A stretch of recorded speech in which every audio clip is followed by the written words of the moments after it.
For Democrat Joe Biden, Super Tuesday victories in a host of states capped a political comeback that few could have predicted just days ago.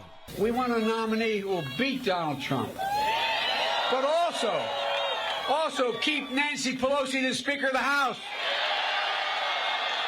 Win back the United States Senate. If that's what you want, join us. Biden swept a victory in several southern states thanks to strong support from African American voters. The former vice president has now dramatically recast the Democratic race as a two-man showdown with Senator Bernie Sanders.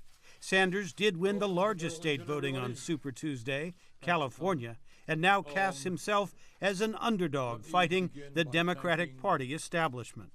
There has been never a campaign in recent history which has taken on the entire political establishment, and that is an establishment which is working frantically to try to defeat us.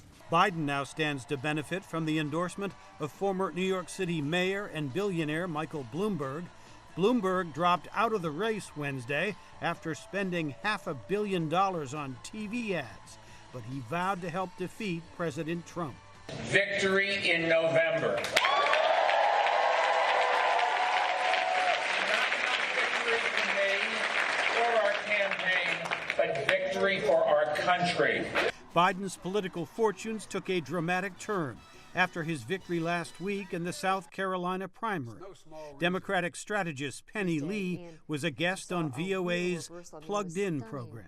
Joe Biden winning in places like Virginia without any infrastructure whatsoever. I mean, not an office, hadn't spent a dime on Monday. You saw record crowds, though, turn out and saw them turn out for Joe Biden. So you saw a real amazing seismic shift in who the voter preference was in just a very short time. A big reason for Biden's surge was Democratic voters making a key decision, says expert Lara.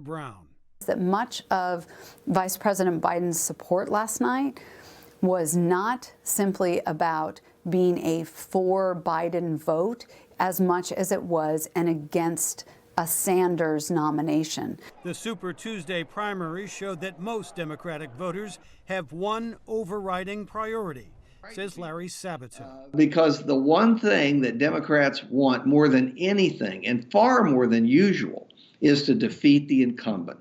The intense dislike of Donald Trump is palpable. Sanders came close to beating Hillary Clinton 4 years ago, but may have a more difficult challenge this time facing Biden, says analyst David Barker. A substantial portion of Sanders' support in 2016 is really more anti-Hillary than it was pro-Sanders. And the fear and loathing of the current incumbent president is much, much greater than it was of the former president. And so this is part of what's fueling Biden's comeback, and that's going to continue. Biden and Sanders square off next week in primaries in Michigan, Mississippi, Missouri, and Washington State.